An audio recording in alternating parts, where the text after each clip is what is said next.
Today we'll be talking about Kathleen West, also known as Kitty Cat. Don't forget to hit that subscribe button for more crime content. I'm Rugburn. And I'm Pickle Landon. And this is Tombstone Tourist.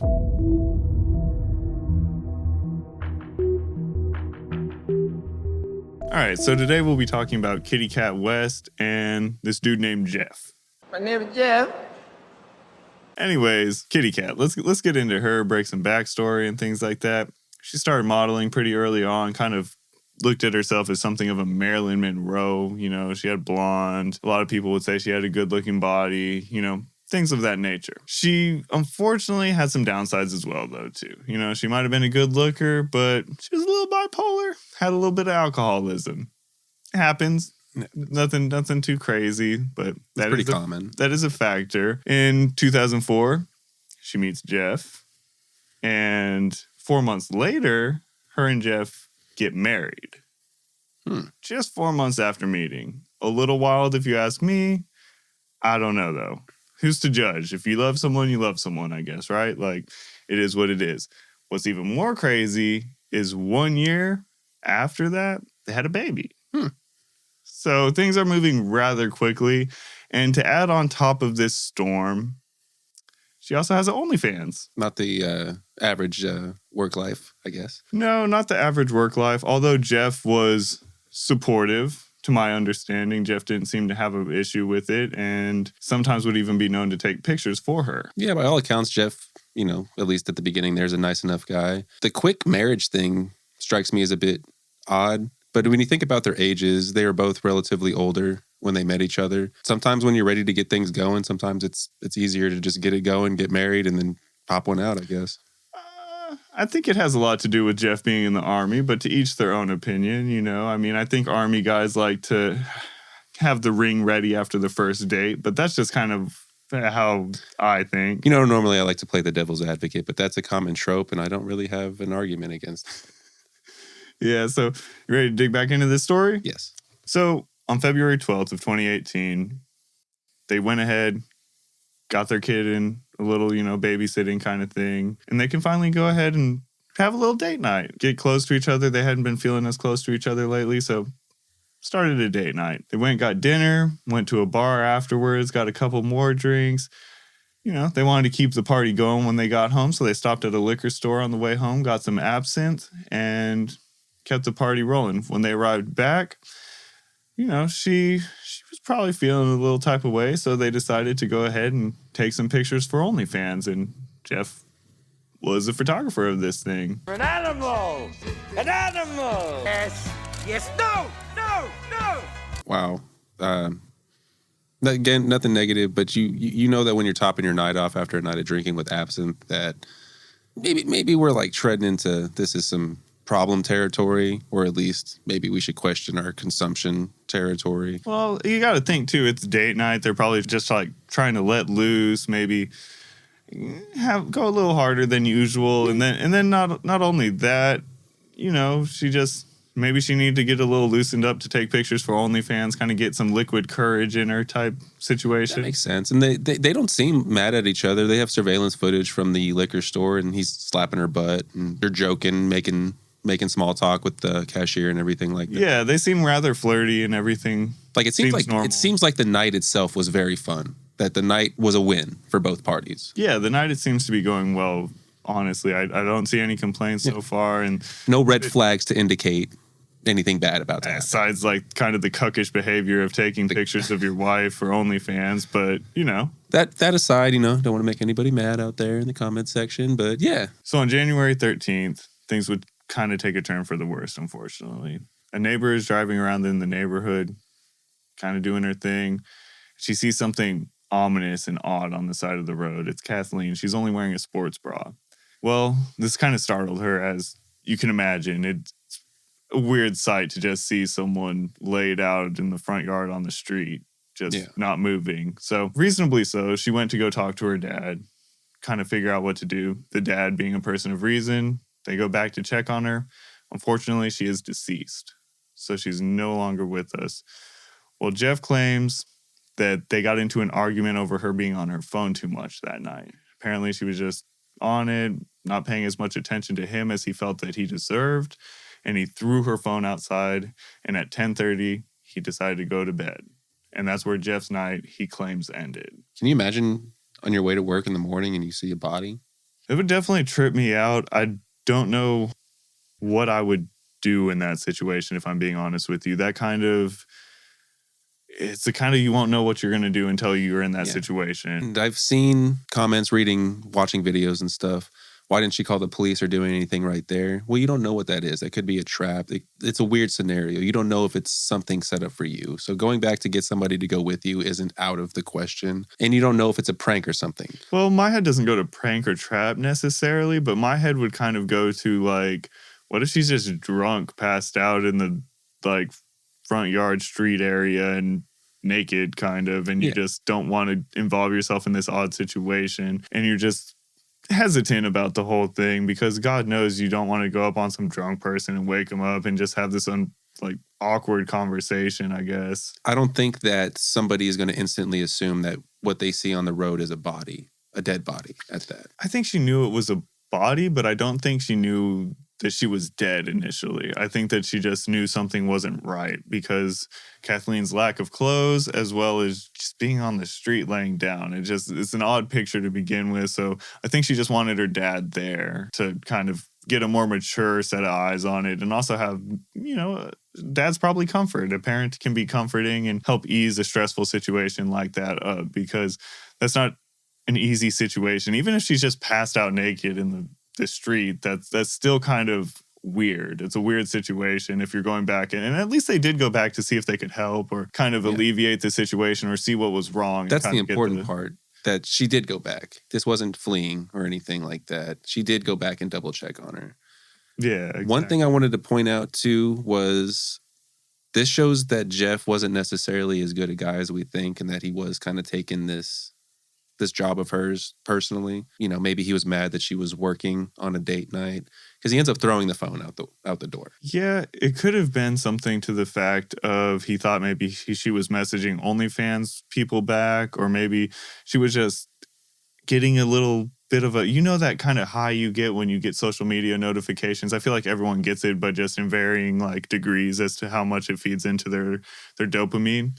But maybe she was just getting a bunch of notifications and her dopamine was going crazy. She's looking at it. She's feeling sexy. She's feeling good. Her pictures are doing well that they just took or whatever it might be. He's hearing the notifications go off and watching it happen. That or maybe even she was editing it is another angle we could look at it. Maybe she's editing pictures, changing lighting, stuff like that, kind of making sure she looks good or reviewing the pictures that they got done taking earlier in the night. There's a million things she could have been doing on the phone. And while it is just an opinion, I think this was driving this man up a wall a little bit, that this was making him a lot more upset than he wanted to let on even to her.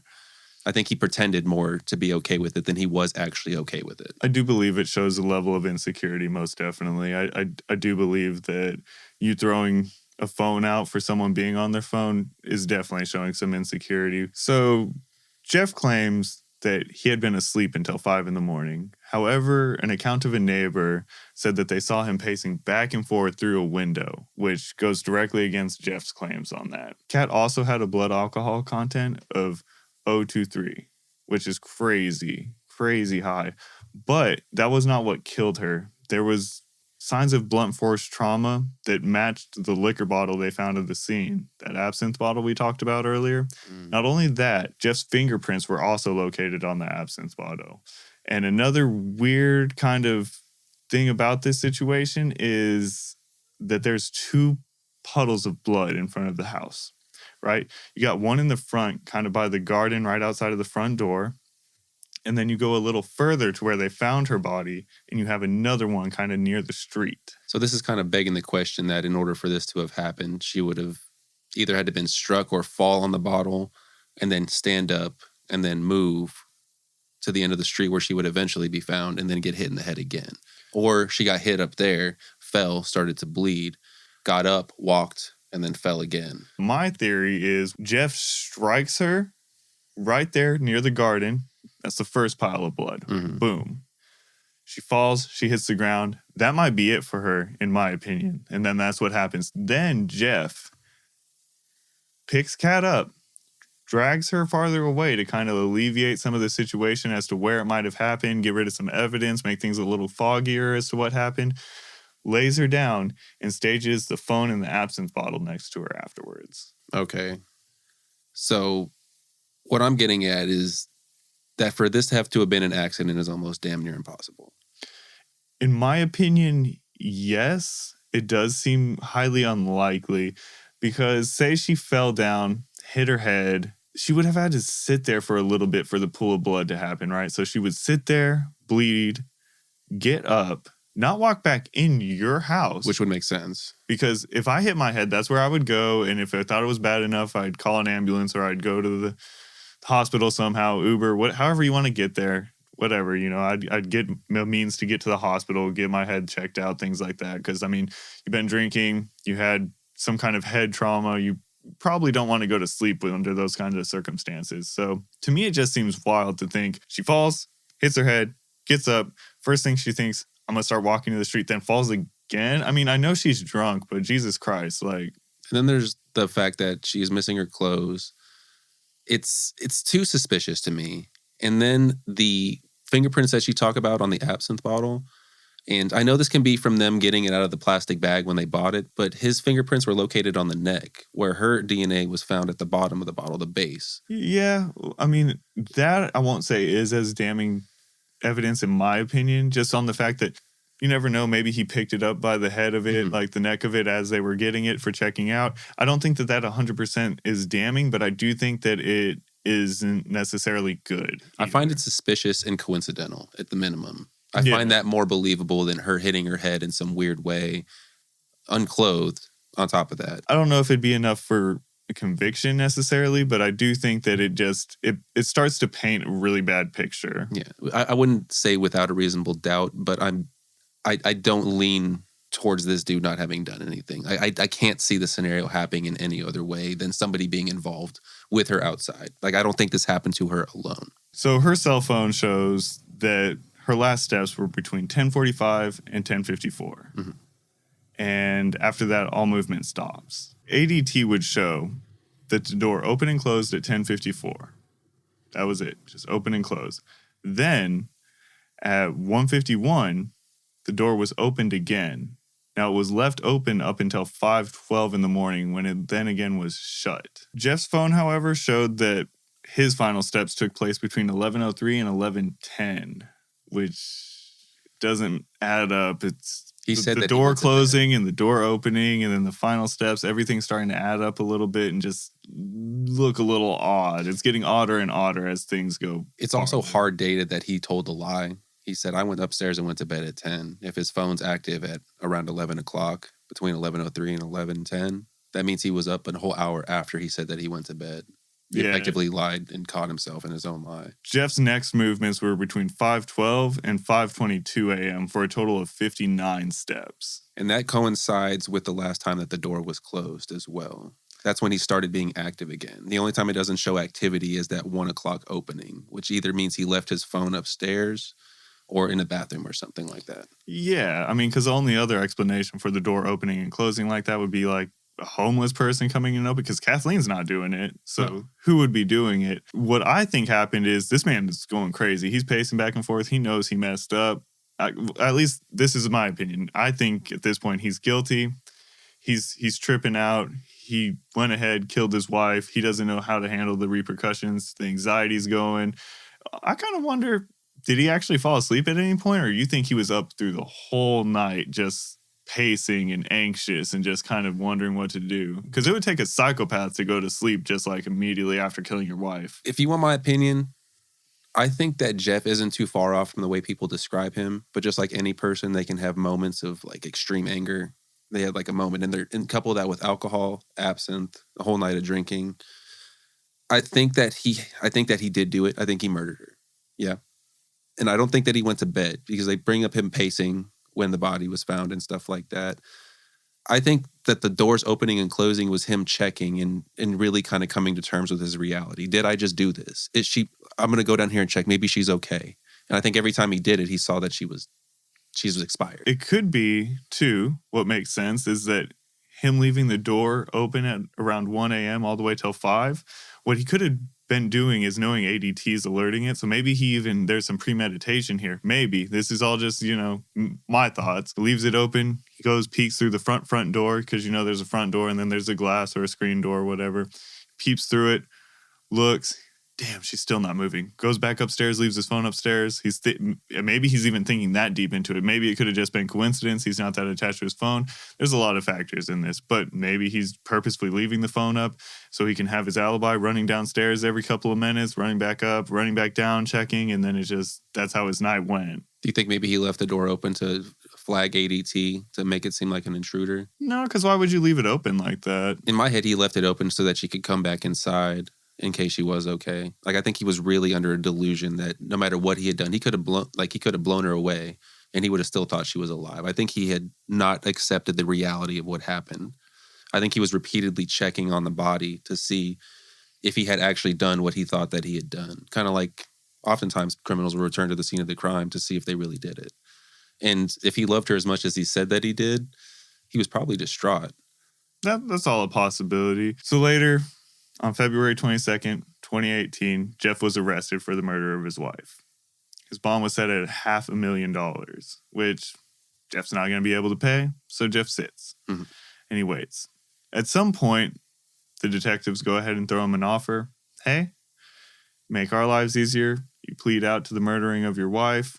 We'll just call it with time served. I don't know what lesser charge they were hitting him with. It might have been some manslaughter, some accidental manslaughter, aggravated assault maybe. I don't know what they were hitting him with.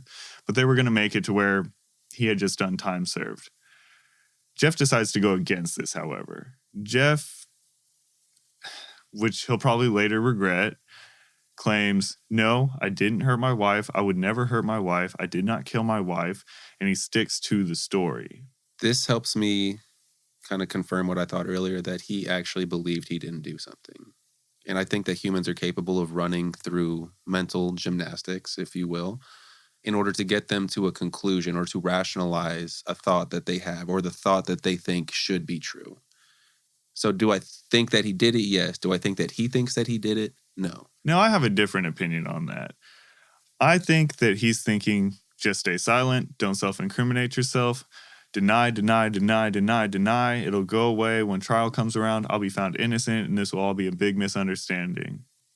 That's just my opinion on it. Your opinion holds a lot of weight because he was in the military. He was well-trained with firearms and knew protocol and stuff like that. He wasn't an uneducated man, and for all intents and purposes, he was described as extremely intelligent. So I can't really take away from that argument. But I do feel that he was under some delusion.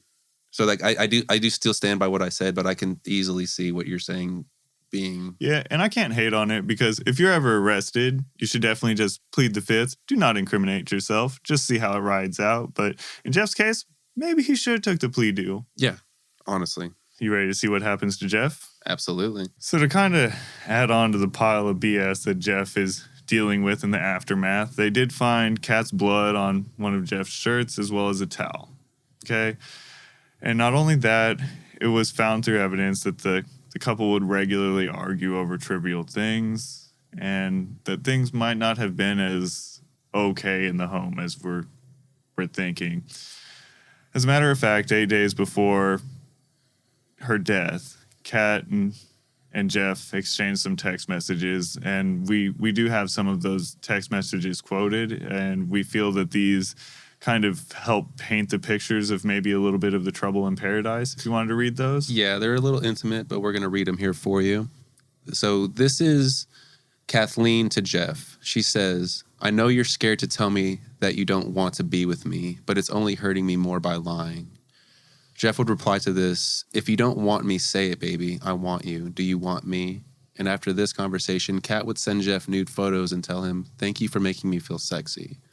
So maybe this was Kat trying to kind of amplify their sex life. She did want to have sex 4 to 5 times a week, which Jeff could not keep up with. And she was considering a casual relationship with even women at the time of this situation. Kind of, I don't know how far that had gotten into her head, but it was a discussion that they had apparently had and was kind of up in the air, just floating. It is worth noting, too, that at trial, Jeff's parents, as well as Kat's parents, both vouched for Jeff and kind of his morals and who he was as a person. So that is something to take into account, which I thought was wild. Yeah, I think it also ties back to kind of earlier where we don't know how a relationship is except from what we see on the outside. The jury did not know the intimacies of their life until they dug into the text messages and could see the problem. That can be said for the parents too. They may have put up the perfect front, and for all intents and purposes, they may have had a very close to ideal relationship. But everyone's human, and things happen and tensions occur. I And- also would like to add to that and say that maybe Kat's parents didn't side with her very frequently, just maybe off the chance. Now, this is speculation. There's no proof behind my reasoning on this, but she was bipolar and did have alcoholism. So maybe Kat's parents kind of were more prone to believe Jeff. And who knows, maybe Jeff was very manipulative and he was able to kind of sway them, be like, she was crazy. You know how she is. You know how she gets. Come on. Like, maybe. I mean, that's just my kind of perspective on what I'm thinking might be a possibility. There's nothing saying that that is true, though. Yeah. And even another thought, this isn't even an even crazier thought. What if at this point, because there's a child involved, they have a daughter. At this point, the mom is gone. And the grandparents know that if he goes to prison, he's gone too. Now she's lost two parents. What if in some weird way they rationalize this in a way that at least if he gets off, she'll at least have one parent left? That is honestly a really good train of thought. And I can definitely see from a grandparent's perspective that you're just trying to take what you can out of the situation, make the best out of a shitty situation, essentially. You know, try to put the pieces together as best you can. And maybe it may not be perfect, but maybe it'll be enough to get by. And, you know, maybe they did know that they were arguing and they knew that maybe if he was by himself, it wouldn't be as crazy. But that's still wild to me, because if he killed their daughter at the same time, who's to say he wouldn't lose his anger again and go off on the daughter? You know, you never know. People put dogs down for biting children or biting people. And it's kind of, in my opinion, it's like the same logic. It's like, how can you trust this man who's clearly lost it at one point in time again with a child? It's odd to me. I find it odd too, but I don't see it in an impossibility as far as rationalization. Yeah, and people will rationalize a lot of stuff. We've covered cases where parents will kind of rationalize their son or daughter killing somebody else, and then even participate in the cleanup and try to help them through the situation, while sometimes believing that they still didn't do anything, that they're just covering up circumstantial evidence that's just going to get my baby in trouble. Yeah, you know, I mean, denial's a hell of a drug. So anyways, we do actually have what Jeff ended up being charged with and the things that he kind of has to answer for and the consequences that happen. Let's go ahead and dig into those. After 5 hours of deliberation, Jeff was found guilty of the manslaughter of his wife. They believe after he threw her phone out of the front door when Kat went to retrieve it, that Jeff followed her outside with the absinthe bottle and then staged the scene before going back inside and feigning ignorance. He showed no emotion when the verdict was finally read. The judge sentenced Jeff to 16 years in prison, minus the 3 years he had already served for manslaughter. I mean, all in all, for taking a life, I mean, that is still an extensive amount of time, but for taking a life, that's really not that long in the grand scheme of things. Kat will never get to wake up another morning in her life. Kat's life is gone. She'll, you know, her parents will never see her again. Her daughter will never see her again. And that's just the end of her story. However, Jeff gets to continue his story. So while it still is a lot of time that he has to serve in prison, considering what he did with taking her life, I don't think that he got that bad of an outcome, nor that severe of an outcome in any way, shape, or form. There is one thing that I do find is like a sort of silver lining in the whole thing. If we remember back, they offered him a plea deal, remember? Mm-hmm. They said that if you take this plea deal, we'll offer time served. That's a lot better than 16 years, and he has to know that. Oh, that has to eat him up every single day of his life. I'm sure the mental anguish from that is another thing that he's dealing with. And I'm sure he kicks himself in the ass every time he really thinks about that plea deal and that day and him saying no and wanting to stand 10 toes down on whatever he was claiming. But, you know, in the long run, I do think that the verdict that was handed out and the time that he has to do is better for, you know, some kind of repercussions as to what happened to Kat that night. Yeah. I do wish he could get more justice. Yeah, you know, sometimes it just unfortunately works out like that. And what's kind of crazy to me is I feel like the southern states are usually a little bit better about handing out stricter penalties. Like Texas and Florida don't play around. I guess Alabama maybe sometimes plays around because this doesn't seem that crazy for killing somebody. But I guess they're kind of considering this a crime of passion is what my kind of guess is as to why it was a little more lenient like that. Yeah, maybe they took into consideration his losses. Like, he's lost his wife. Now he's going to lose the daughter. He's going to lose his career. Everything that he's ever worked for or built for, he destroyed in one single night out of a moment of passion. Something that could have been fixed with just maybe some kind words. You bring up the daughter. That's something interesting, too. He is going to miss his daughter growing up, too. He's going to have to see that from behind bars, what little he can see. So that is a punishment as well in itself. And overall, this is just a sad story of, you know, maybe you just leave the toxic relationship and not stick around. But I don't know. Did you have anything else to say on this story before we wrap it up? Give it a thought before you act. Absolutely. And on that note, don't forget to hit that like and subscribe button. Comment down below. Let us know what future crimes you'd like us to look into, what kind of stories you'd like us to look into. I'm Rugburn. And I'm Pickled Landon. And this is Tombstone Tourist.